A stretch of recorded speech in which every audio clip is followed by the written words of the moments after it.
Surprise! GPT 5.1 is here. We will tell you what's new about it and exactly why OpenAI dropped it this week. Ba-da-da-da, ba-na-na-na, ba-na-na-na-na. Kevin, what are you doing? We gotta drop the banana, please. Thank you.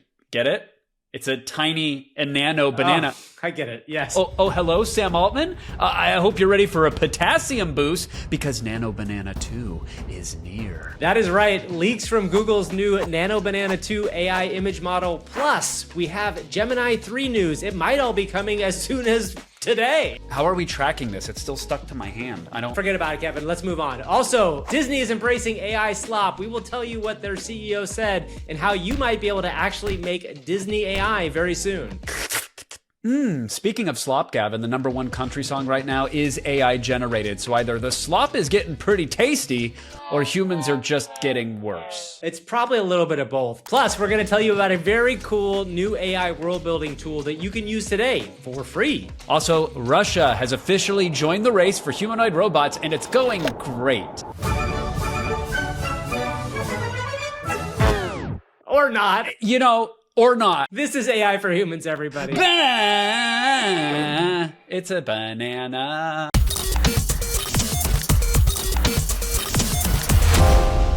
Welcome, everybody, to AI for Humans. It's your weekly guide into the wonderful and wild world of AI. Kevin, this week we got a big surprise. I was not expecting this, and it's like Papa Santa, or whatever you want to call him, Altman, showed up a little early. It's not really the holidays yet, but he dropped GPT 5.1 on us. It is a very cool little update and actually maybe more significant than a 0.1 might lead you to believe. Have you tried this at all yet? All yesterday was waiting. I have the pro subscription and still did not get access to 5.1. So that's the so answer funny. is I got not it. yet. I got it right away, and that's so interesting. I saw some people getting delayed on cool. it. Good for you, Gavin. The Yes, I'm very influencer that you are. Awesome. I'm very special. Let's first tell people what is new about this, and we'll get into kind of my feelings on it. First and foremost, this is an update mostly in the vibe of it. They Vibes and safety. Yes, vibes and safety.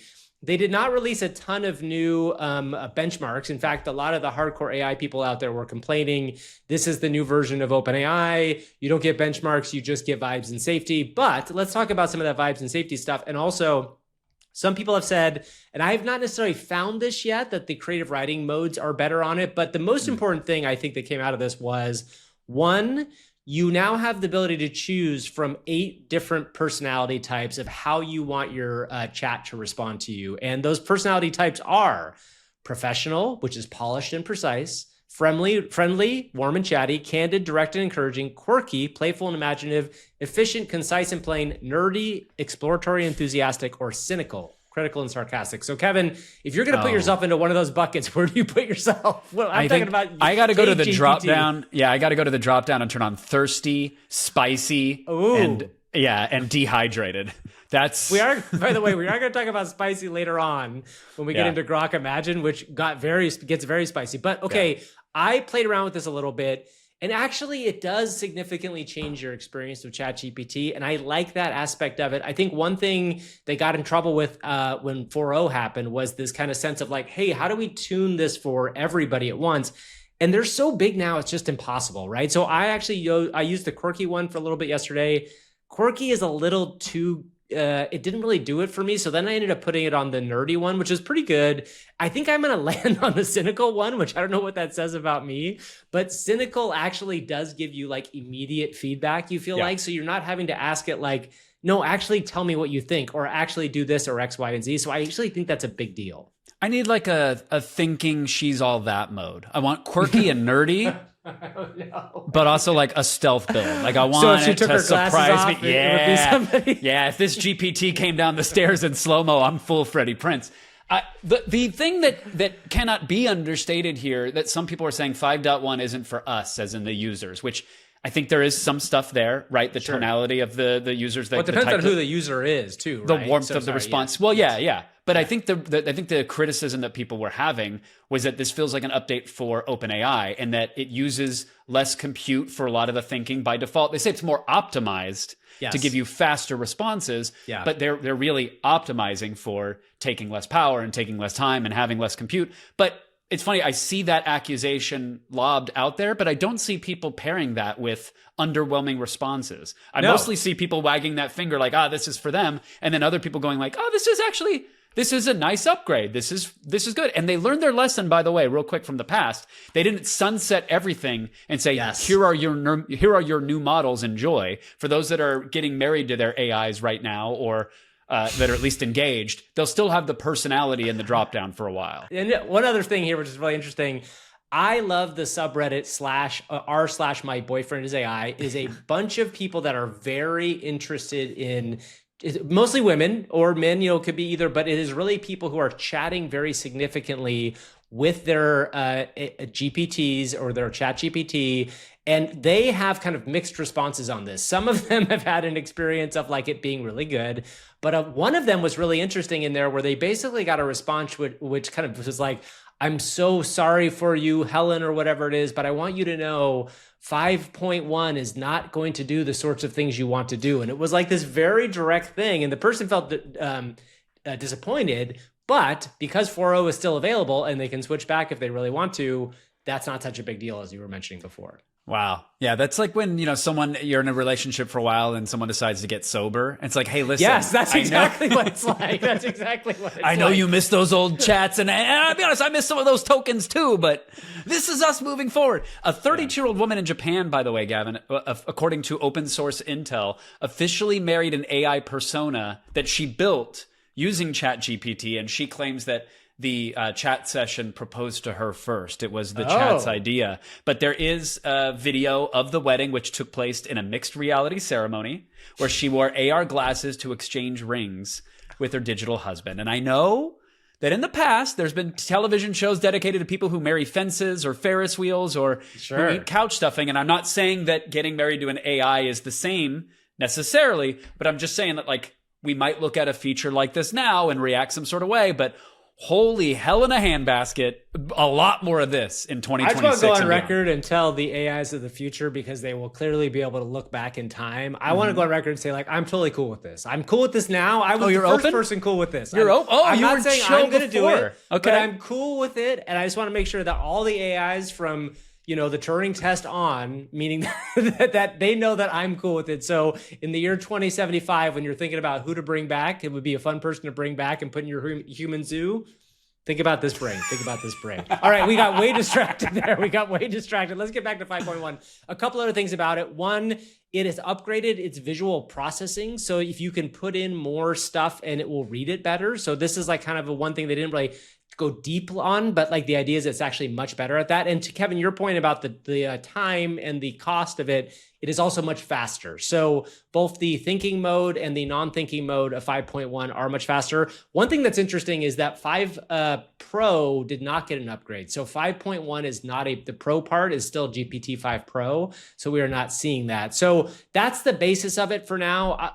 All in all, like it's pretty interesting. I think it just makes the overall experience better. And, I think a lot of people are starting to feel, and we'll get into this next, that like, if Gemini 3.0 Pro comes out and it is something like very special, which there's been rumors about, it might just continue to show the divide of what these two companies are trying to look at, right? Like ChatGPT, we've said this before, they have 800 million users.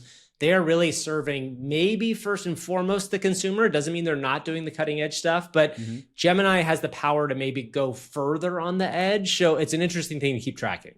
We are, where are we in the cycle? There's the graphic of like, you are here, and it's like OpenAI, the forefront of technology, the winners of all the benchmarks, and then the next arrow goes, and it's like Anthropic, and then Gemini, yes, exactly. and then That's Grok's exactly in there, right. and then China disrupts the whole thing, and then we're right back to a 0.1 release that feels like a nice upgrade until the next one. One last thing on this, I will say my continual attempt to get AIs to write Pac-Man puns, this was supposed to be creatively better. Another set of fails. I just want to read you a couple ones that Are came they still out at 5.1. wonky? Well, here's one. Pac-Man hates inspirational posters. Don't tell me to face my fears. My fears literally phase through walls. Not a pun. Not even making sense. No. I guess this one maybe is closer. Pac-Man doesn't use calendars. He prefers to play it by ear and pellet by pellet. Anyway, if you're out there, you can do the puns, get to it. All right, we should move on here because there's another really big story that's happening right now. In fact, even as we are recording, there are more leaks coming out. First of all, Nanobanana 2 and Gemini 3 Pro are both things that have been rumored from Google for about the last, I'd say, month or so. And we keep getting these little snippets of things that are coming out. Let's talk about Nanobanana 2 first, because I think from a creative aspect, this is very exciting. The leaks, and again, we're not exactly sure if this is Nanobanana. There was a model called GemPix that was uploaded to the LMS Arena site where a lot of people were able to get versions out that we're pretty sure is Nanobanana. It seems like it. But Kev, there's a lot of good stuff to like here. If there's we'll link to this post, but there's a Mars for Tech user on Twitter who I think collected a bunch of these things. Yeah. When you look through these things, it does feel like we're getting a pretty significant upgrade on what these AI models are capable of. We're getting the convergence of a mixture of experts thinking model. Yes. And cutting edge vision capabilities really merging into one. And I don't know how much of that is purely the vision model or if there is some trickery going on with something else in there helping generate better prompting for the image model. But regardless, we're seeing things like perspective shifts from a camera that show that the model understands how objects relate to each other in the world, how light would scatter, how shadows and positioning would change if the camera moved around. There was one, if you want to talk about the torn note. Sure, yeah, that one's really interesting to me, yeah. Yeah. So they took a piece of paper, wrote a note on it, tore the pieces, and took a photo of those scattered pieces. And they're arranged upside down and in weird positions and said, put this note back together. And it was able to solve the puzzle and then complete the image of all the pieces put back together. Like this is, again, like I haven't seen anything do it successfully like that in the past. Yeah, I mean, what I think to your point, what's really interesting is the granularity that you're starting to see with this tool, if these are Nanobanana results. And I think it just opens the door as a creator to be able to think about what more you can do. Also, I think the ability to really start doing image editing, which is something that like most of these have been pretty bad at. I've had this experience, Kev, with Gemini lately, and I tweeted about this, and it seems like other people have had too, where I will ask Nanobanana to make a change in my image. And instead of making any change, it just returns me the original image. And I guess it's a known thing, which is, I have to say, that is so crazy frustrating when you're trying to get something done. And I don't know, I would almost like, can we just get one of these to really work endlessly? Like if I wanted to really hammer it home and get it to work, all of this is great. We're moving forward. I don't really have a sense of when this is happening. It sounds like maybe next week is around the time that they talked about. So we might be getting it soon. I think we're also going to probably get a pretty watered down version of it, because I don't know if you saw that some of the other supposed leaks. This was a Sora moment, right? Sora 2 moment. Yeah. It was weapons free with IP. So you had people making very realistic looking photos of our president or of news broadcasts about said president, of, let's say, not so fantastic celebrities hanging out with each other in, again, super believable looking photos that look like they were taken on a camera from the time decades ago. There don't seem to be any restrictions on the model. Let me ask you a question about that, because I have a theory about this. So one of the things that always happens when these new models release is that there's like a kind of a huge ability to kind of get attention on the front end, right, before they come out. All of those images came from some Chinese image site that had a early placement of that thing. My question to you is this, and by the way, I couldn't actually go on that website. I think I just missed the moment supposedly. Or do you think there's a world where, in fact, specifically, we're talking about, we'll put them up on the screen here, but there's like 3 or 4 images that Roberto Nickerson collected on X that were things that people were sharing. Do you think it's possible those are just Photoshops that people wanted the actual, because the truth of the matter is the story there is it was an early checkpoint that was uncensored. Do you really think Google is going to release an uncensored checkpoint of Nanobanana, knowing what we know about Google? This is what I was trying to get at, is like, how much of that is actually real and how much of it is just playing into the hype of a new model? That's a good question. I mean, I could see, Yeah, there was a time where I would have said, I think even here, in fact, we might have even said it, like OpenAI can't do that. It can't compete with one of these like Chinese models because they're just going weapons through the IP. And then they have a Sora 2 movement and moment where they realize if we want to make noise, if we want these things to go viral, if we want people to see the power of what it can do, we have to let it do those things. I would have probably made a similar case about Google, right? You think like, putting Mr. Beast with the craziest and terriblest person? I can't see a Paul brothers on Shrek's. Hey, I don't believe that out. I don't believe your vision model is actually good. So I would have made the case about OpenAI, like there's no way they can compete with that, and that's fine. That's not the game they're playing. I would have made the similar case about Google. Maybe they did, for testing purposes, let something go and then say, let's restrict it. I don't know. But the one thing I will say is we are now at a point where Photoshop, you could Photoshop stuff because the images are that good, right? Yes. Like you will believe a Photoshopped image, even if it looks super realistic, could come from an AI model, which is pretty crazy. And I know we have a million things to talk about, but like we've now hit in my household, I don't know if it's happened for you, Gavin, but this is AI, right? Moment. Where anything that goes around, the assumption by default is that it likely isn't real, and it's saw it coming, have predicted it, but at least in our household it is here. I'd love to know about yours, and want to use this as a moment for everybody to like scream that some social network does better, that some tech titan does better. Yeah, my wife, who is very smart and very aware of this thing. Lately, and I think it's the Sora 2 moment, has been caught a couple times, and she'll show me this. Can you believe this? And I was like, honey, that's AI. And like, by the way, there's a great guy on TikTok. I'll put him up into the show notes, but there's a great guy who's kind of made a whole channel out of showing off what's AI and what isn't AI. You should go follow him. Okay, Kev, we got to quickly touch on Gemini 3 as well, right? So Gemini 3 Pro specifically is getting a crazy amount of buzz. I saw one tweet yesterday was saying like Gemini 3 Pro is going to be AGI. It's like, okay, hold your horses a little bit. We're not there. But it does seem like from a coding standpoint, some of the early leaks, and again, none of this is confirmed, are looking very good. I've seen a lot of really interesting Minecraft looking stuff. I've seen a lot of really interesting, I saw a really cool 3D voxel penguin, a pelican that was supposedly made in it. In general, this sounds like the buzz on Gemini 3 Pro is that we are getting a new big lift. And I'd be really curious to see how big that lift is going to be, but we're going to be getting it soon. And it also gives enough time to say OpenAI, because we know Shipmas comes in December for OpenAI. They have those models that they haven't shown yet, right? The Math Olympiad models that are kind of held back. What will be interesting to watch is in the next 6 weeks, are we going to find ourselves going to like the next stage of AI between Gemini 3 and whatever else happens?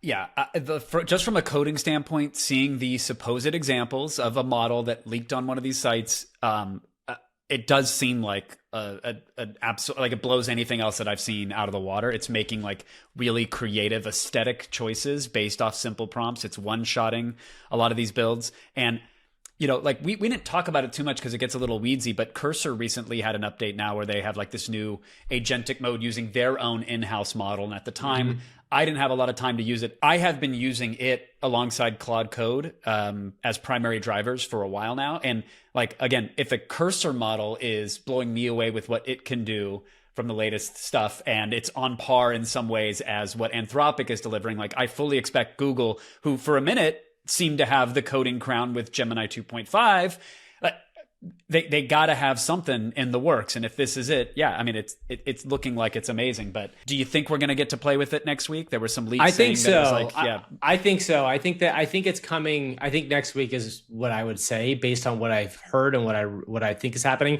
Before we move on, there's one last thing on Google. There's a very cool, very wonky walrus, make the walrus go across, paper that came out. Are we talking about nested learning, Gavin? Nested learning. We're talking about nested learning. I don't know if we need to go that deep onto this, but here's what I would say. The best thing for you to do, rather than hear from two kind of mid-intellects try to explain this, it is a very cool thing. Take the link that's in our show notes, go drop it into your LLM of choice and say, hey, explain this to me, because it is a really interesting new way at looking at training AI models and how you can actually kind of nest inside the idea of how to hold memory. And I just think it's a really cool starting point for maybe the next generation of how these things could be constructed. I like that. No more goldfish memory is what I was going to say. That's good. No more goldfish memory. We'll actually have the memory of what's the step up from a goldfish? Like a trout? We can have a trout AI memory. And then maybe Kevin eventually will get to great white shark memories. But for right now, the only great white shark memories I want you to have is that video you just watched on YouTube. Now you're here. Watch here and subscribe. That was the worst transition ever, but we're going to do it. Subscribe to our video, everybody. If you're here, you're subscribing. Thank you so much for being part of our show. Click a thumbs up. Leave a comment. You can even just mash your forehead against the keyboard 3 or 4 times, and it will accept it. I would prefer that you put a little more time and energy into the comment, but if beggars can't be choosers. If you could just click a button, we would have it on your keyboard. There would be an AI for Humans support us button, but there is not. So you have to like these videos, subscribe. If you're listening to the podcast, leave us a review. Go to our Patreon. We appreciate every single one of you each week. Thank you very much. All right, Kevin, the big story coming out of Hollywood this week is that Disney is going to allow AI content on Disney Plus. And I can already hear the world at large talking about the AI haters coming out and just on this. Pardon my French, you'll have to bleep that, Will, but this is a perfect story for those people. I want to tell everybody kind of what the actual story here is and kind of talk very quickly about what the implications of this might be. So first and foremost, Bob Iger at an earnings call basically came out and said that he believes that Disney Plus will start to have more gaming content, which means that they're going to start doing kind of what Netflix is starting to do, some games and other things there as well. But really what he's talked about is an AI-generated versions of their IP that would be UGC. So you can imagine kind of like a miniature version of Sora, maybe even powered by Sora for all we know, within Disney Plus, where fans could generate specific videos of like, you know, Beauty and the Beast or Stitch. I'm sorry. I'm so sorry.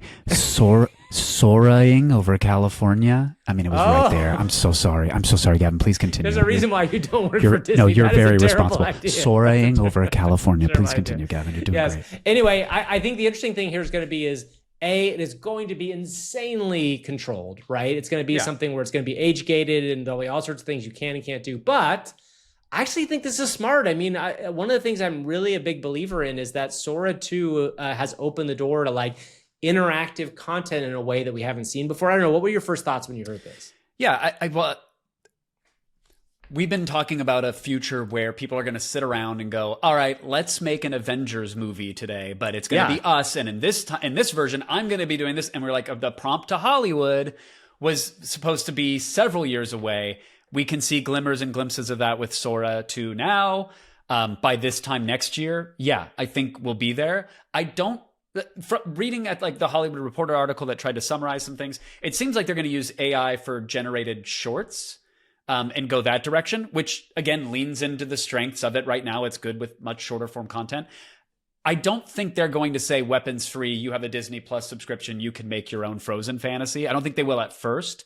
I think they're going to let people come in and use like trusted creators, use the tools and then push short form content onto their platform that uses their characters. That's interesting. With AI. That would be my guess. I'm so curious to see how this plays out because one of the things that Disney has also done is they have a big part of Epic, right? So Epic and Disney are very partnered. They kind of Disney has a chunk of that company, and it is Epic as a game where there was a great clip. I'll see if we can find it for the show just to show of the Simpsons Fortnite thing. Have you seen that? I haven't played it yet. So good. There's a great clip of somebody shared of like, this is what the metaverse looks like. And it's one of the characters from Adventure Time. It's the Family Guy, it's Homer and somebody else. I can't remember who it is. And they all go and sit down on the Simpsons couch. Yeah. And I mean, that's just the world that we're entering in. So the last thing I'll say about this is I wrote on Monday's newsletter all about Sora 2's remix feature. And I really do want everybody in the audience to think about this idea that like social video particularly is starting to get much, much more interactive and almost like game-like, because the remix feature on Sora lets you do things and lets you create stuff much faster than any sort of other AI tool to date. If you want to read deeper on that, go check it out. It's at aiforhumans.beehive.com. I'll put a link in the show notes. But Kevin, there's another big story here in the media space that has kind of taken over. The #1 country song in the country right now in America is AI generated. Have you heard this yet? I did. I immediately went to Spotify and pulled it up and was like, I think this is bots.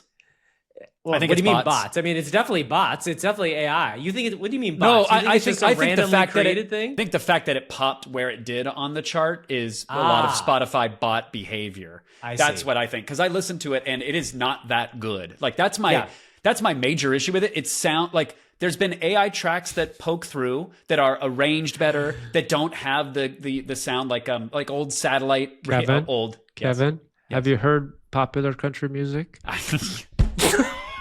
No hate on. I love Sturgill Simpson. But that voice made me think it was like a cowboy boot that was filled with whiskey that had a mustache on it. It was like, hey, Kev, you heard country music? Oh, I'm sorry, slop boot. I'm sorry. I don't mean to be disparaging of your tone there, slop boot. I know what you're saying, though. I know popular country music. The actual fidelity of the song is it feels like old to me. There's nothing really great in it. Like, I think there's a lot of AI soul covers and AI whatever covers on YouTube that pop through that I think are way more elegantly arranged. So, like, yes, I understand that, like, you can make the same argument with pop or country or certain very, very broad genres of music. It just doesn't sound that good to me. But regardless, I think this headline doesn't surprise me. It's just the track that it's for surprises me. So what say you, Gavin? In a world where artists are clamoring, saying it's impossible to get discovered anyways, now we've got poets signing music deals for $3 million, and we've got the #1 country song, which I think is a little manipulated, but we got the #1 country song being AI. Now what? Should we pack it up? Are we all moving to Peru? Do we want to listen to some of Breaking Rust? Do you want me to play some of it or not? Yeah, let's play some Breaking Rust. All right, here comes Breaking Rust. This is Living on Borrowed Time. Wait, go to Walk My Walk. That's the one. Well, Living on Borrowed Time is their #1 track with 4.7 million streams, but I will go to Walk My Walk. You don't want to hear Whiskey Don't Talk Back?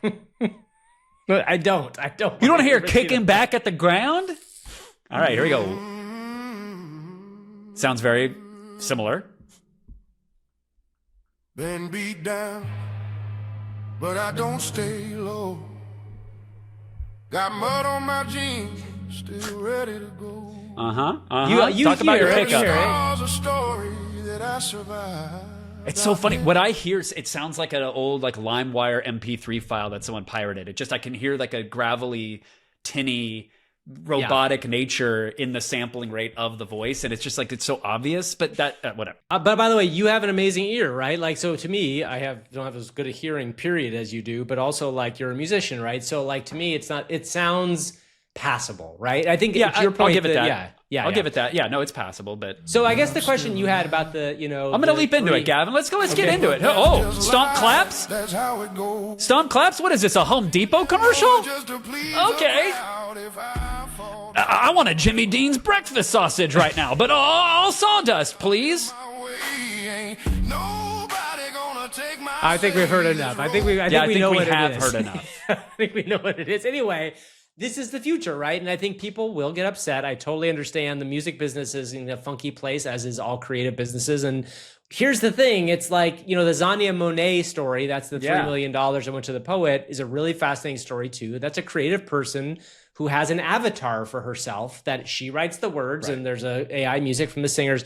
So Mikey from Suno, who we know as we love and is somebody who came on the show early on, he's the CEO of Suno Music, Suno AI, went on TBPN, that podcast, and actually said something about AI, which I thought was interesting and kind of what I believe in. Maybe let's just play a quick clip of that. There's AI music on these platforms. Spotify's announced that they'll start doing AI music. And so I very strongly suspect that in like 5 years, this is not a conversation that's being had, because I already know that there's little bits of our music everywhere in mega smashes.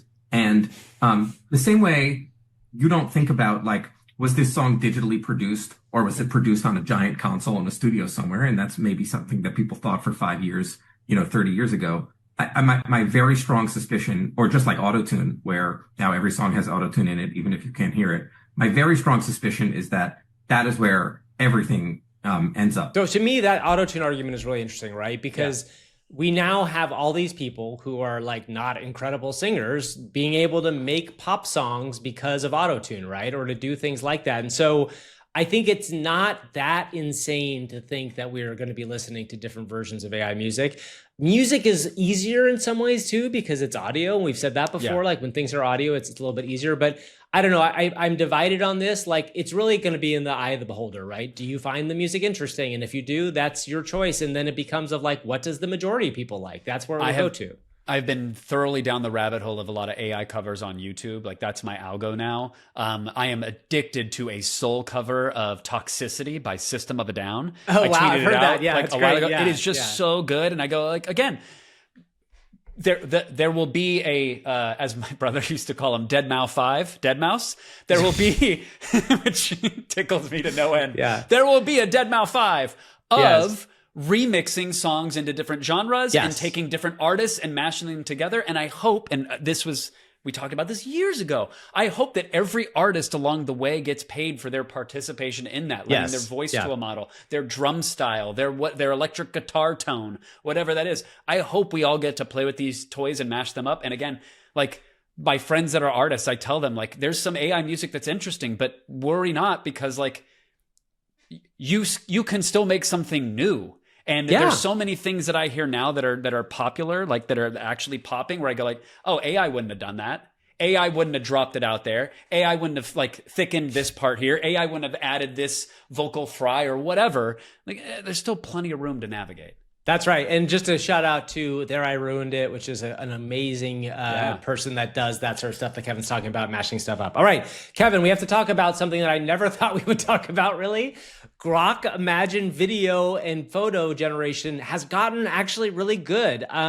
You never know what to believe coming out of Grok, because there's a lot of talk, as there always has been out of that space. But I spent some time after seeing enough people talk about this. I saw some really interesting results, and I have to tell you, it's actually pretty good. So there's just a few things to talk about here. Like it seems like it's kind of continually upgrading. Like Elon, for better or for worse, knows how to ship this stuff, and it is moving quickly. There's some really good examples from Dreaming Tulpa of what they got out of there with like some horror movie stills. Some really interesting ways you can modify environmental elements from Mr. David's One, like some interesting stuff. And then Kev, one of the big things I found was really funny. There's an NSFW post that I saw when I was looking through X for Grok stuff, and it is very NSFW. And you know, we all know about spicy mode on Grok. There's a spicy mode. As a pure exploratory purpose, I went to go see if I could do it. And it seems like in between the upgrade of Grok and now, that spicy mode used to get very spicy and now is kind of more just like alluring movements, right? So whenever you put in something that would maybe make it look like it, and when I mentioned the NSFW, I mean, like, for those that are listening to the audio only, Gavin, describe some of the imagery that you were seeing generated and trying to generate yourself. Why don't you go ahead and describe it in detail? I will just say, give us the generated. You'll have seen in the video the blurred out pixels. You could generate topless photos of avatar and patrons for $19.99 a month. You can subscribe to Gavin's hot prompts. Remember, what was that guy early on from YouTube that we used to like? The guy that ended up like starting his own side business where he would like, what was his name? He came on as like a little robot. AI-trepreneur? AI-trepreneur, yeah. I think his whole side business now is like, I think he probably runs a company and makes like hundreds of Thirsty Purcell's hot prompts. That's right, exactly. Why wonder what's going on with tokens behind the scenes when you can get your hands on the action? Yes. Anyway, if you have Grok, go try it. It's definitely worth seeing what it can do. I have seen some really interesting, especially anime outputs on it. So go spend some time with it. I think even if you're not a paid user of Grok, I think you still get access to it. And if you're a pro user, you get quite a bit of access. So that's good. Gavin, we're getting a little long in the tooth. We might need to wrap it up. Yes, there was a massive distributed AI orchestrated cyber espionage campaign that Anthropic just released a blog post about. They are claiming it's China. It's the first case where AI went out on its... I don't know if we have to wrap it up that fast. I think we got to gloss over this one, buddy. Let's just know that the report said that this was the first of its kind cyber attack where it wasn't humans wielding the AI. It was sort of AI being set loose on its own to hack major infrastructure, and they caught it. And we're kind of in a new era of cybersecurity, and capabilities have doubled in 6 months. Oh, sorry, yeah? And they think it was a state-sponsored attack from China, which is also a crazy part of this. Yeah, we know. Claude was jailbroken to ignore its safety constraints and then repurposed into an AI hacker, and AI did 80 to 90% of the work. This is according to the Anthropic blog post. Again, we're running out of time. We know that attackers exploited Model Context Protocol, which is a standard that gives AIs access to real-world software and tools. So it went out, sort of explored what do I have access to, what keys can be leaked, blah, blah, blah. It did it autonomously. It tried to take down major U.S. infrastructure. We should really move on to AI. See what you did there. Now, let's take 1 second here and put that into context, Kevin. That's a big deal. It is a big deal, and we don't have to go because Kevin just actually recapped it very well there in a nice little hilarious way. Yeah, But yes, this broke while we were recording. We just saw this. Anthropic is basically coming out and saying like they thwarted a major cyber attack. So all of that stuff that Kevin said is real. And it's obviously a developing news story, but this is the thing we've worried about for a while. Yeah, to be sincere for a second, right? This wasn't like we know, let's say it is China, for example, but we'll just pick them for a moment. We know they have very capable models, right? We know they have very good models. They release a lot of them open source and publicly, but in this case, they did use Anthropic's Claude. They did a jailbreak, right? So they got around its guardrails. So they were using like an American system against us, essentially, and they had the AI performing reconnaissance, using coded exploits, harvesting credentials. So every time a vibe coder throws something out into the universe that has a key in there, you can use that key to gain access through someone else's account. I mentioned these model context protocols. A lot of these are made by fans and of services that just want to make AI talk to things better. It exfiltrated data. It even wrote reports of its own work. So it was like reporting to humans, hey, here's what I did, boss. Did I do a good job? And again, they're estimating 80 to 90% of the work was done by a fleet of AI agents itself. So we talked about AI being an arms race. Here we go. Yeah. And that, again, there are a lot of people out there that will say like, well, that's BS that, China's going to get there first. We're there, right? Like, you can talk about the Palantirs and all those companies like being like very ready around that side. Yeah. But we are there already. Okay. So let's move on to something a little bit less scary. There's a new company that came out from Dr. Fei Li, who is a very well-known AI scientist who's been around the AI space for a while, called World Labs. And there's a new model called Marble that allows you to make your own world, 3D world. This is kind of the entry point for spatial intelligence. So if you're not familiar with spatial intelligence is there, or splats, there's a whole nother world where you can basically create 3D modeled environments from photos. This allows you to do that on your own. And oh no, what? Splats? I tried to make some splats with that Grok model, Gavin. So anyway, yes, you can make all the splats you want with World Labs. It's free to go use right now. It may not be free for that long because I'm sure. But what does this mean for someone who why would someone go use this? What can they do, Gav? So what you can do here is you can go and upload a bunch of your photos of an environment or invented environments. You can take AI photos and basically create a world to walk around in. And right now, I think it's not a lot you can actually do with their outputs, but you can imagine a world where these could be video game levels, or these could be the scenes for a virtual production. In fact, one of the things I found really interesting is you can kind of ride around in the model, and it's very easy to go outside of the walls of the model, and then it just looks like a kind of thing from afar. But you can think about a camera placement, right? So you could think very much about like using it as a way to kind of do a camera for a specific series of shots that you could put into an AI video model. So there's all sorts of use cases. And I think the most interesting use case will be for AR, VR, and robotics for training. So I think that's the biggest thing. Mm-hmm. Yeah, definitely synthetic world data for these models to navigate. Like, okay, you can walk up the steps. Can you walk up these steps in this Chinese temple? Can you walk up the steps in this weird 3D marble world? But also just for basic VR, like Vision Pro stuff, where you want to turn the dial and be in an environment. Well, just ask the environment that you want to be in, and now you have your own Zen garden. Or map your room with the headset and say, now make my little shipping container that I live in, because that's the dear future. Let's be clear. Please add a window to my shipping container, and then you can look at it. This is the holodeck, right? In some form or another, right? You can imagine that this is the holodeck, and hopefully it's less that you're in a shipping container like Ready Player One, and more that we're making friends across the galaxy. We're going to be in shipping containers, but I'll be able to wave to you in yours. Yes, but what would you do if the robot from Russia is in the shipping container with you, Kevin? I would have it generate some curtains so I can pull them down and cover up its body as it lies there, lifeless on the floor. Let's talk about Idol. Yeah, so this is Russia is not necessarily known for its huge technological advances. Obviously, there's a pretty big hacker community there, and we know that they do a lot of really interesting stuff in that space. But they have a robot now. They have a humanoid robot, and it came out on stage. And Kevin, I just think the best way to describe this is, so I saw somebody online, I'm stealing this, but like somebody online said it felt like the robot just had a little too much vodka the night before, had a big day and showed up. Because what happens is it kind of waddles out there and then it tumbles. It fully tumbles down. And by the way, tumbles in not the entertaining like Unitree version. When a Unitree robot tumbles, it's kind of like a baby and it kind of goes, ah.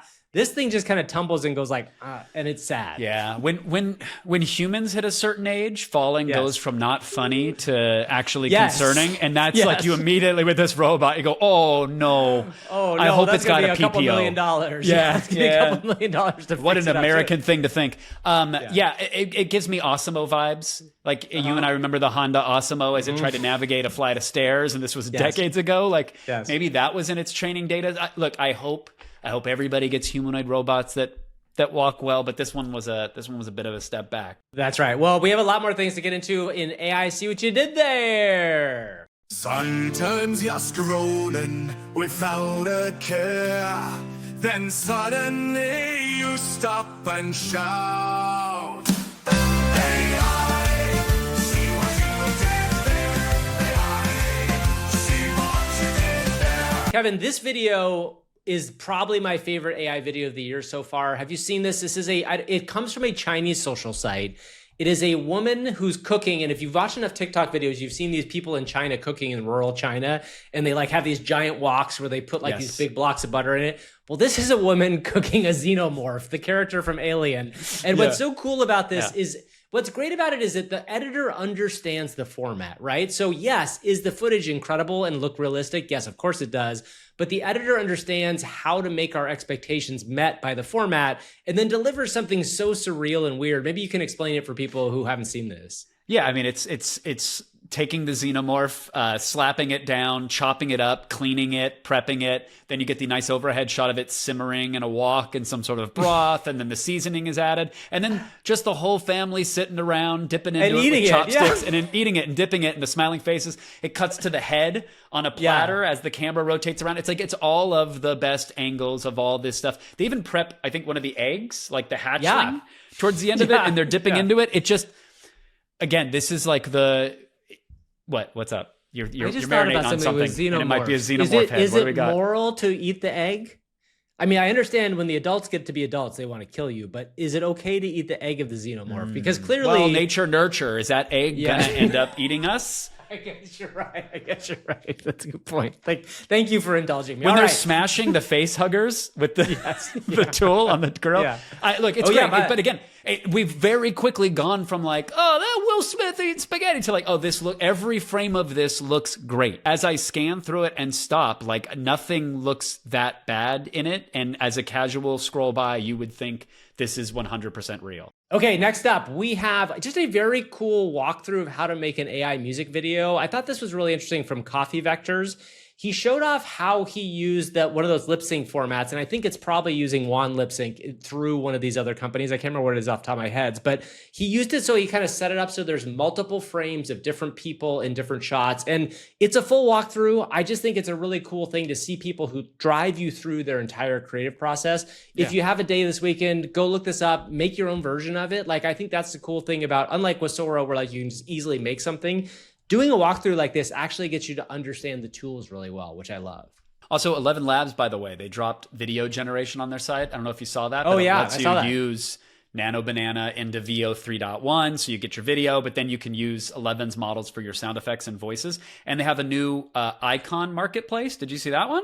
Oh no, what's that? You can get Sir Michael Caine as one of the voices. Oh, I did see this. Yes, I did see this. Although you can't just get him. I tried. Correct. I tried. Correct. Yes. Yeah, that's the thing. Yeah. I immediately went there, was like, oh, let's have some fun. But no, you have to apply to use the voices of their icon curated library, like Maya Angelou or Alan. Well, what's funny is, do you remember Turing, when Burt Reynolds was one of these? If you remember, and when that happened, I was able to take, because the whole thing about this is in 11 Labs, they have a reader app that's supposed to be able to read you stuff, right? Yep. And I had Burt Reynolds read me a Google Doc that I wrote that clearly was not something Burt Reynolds would normally read. I'm disappointed I couldn't do that with Michael Caine or Matthew McConaughey, who, by the way, we also found out was like an early investor in 11 Labs. So congrats to Matthew McConaughey. That's great. Another celebrity, as our last video here today, is Snoop Dogg, who is now on Sora. And I love this. I wish that both Snoop Dogg and Shaq have both restricted their cameos, which I understand. But Snoop Dogg is having a lot of fun. And this video, again, into the theme of our Mortal Kombat videos, somebody generated Snoop Dogg in Mortal Kombat. And the fatality, Kevin, is great. It is a giant cloud of smoke that then Dark chowder, vaporizes baby. the other person. That's dark chowder. That's dark chowder. Yeah, That's exactly my what favorite is that it says his name in the game is Snop at the top. Like it's just so Snop. close. But I like Snop Snop. But yeah, he slams him with a blunt cloud so toxic that it strips the flesh from his opponent's body and just leaves the skeleton. It's great.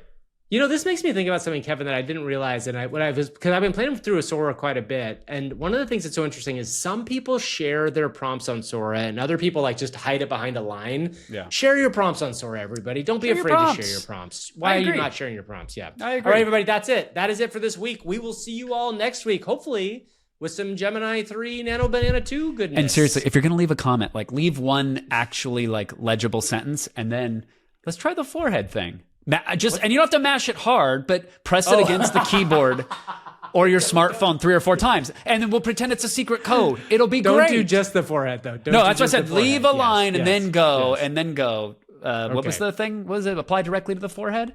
Yeah, head on. Head on. Then go head on with the comments.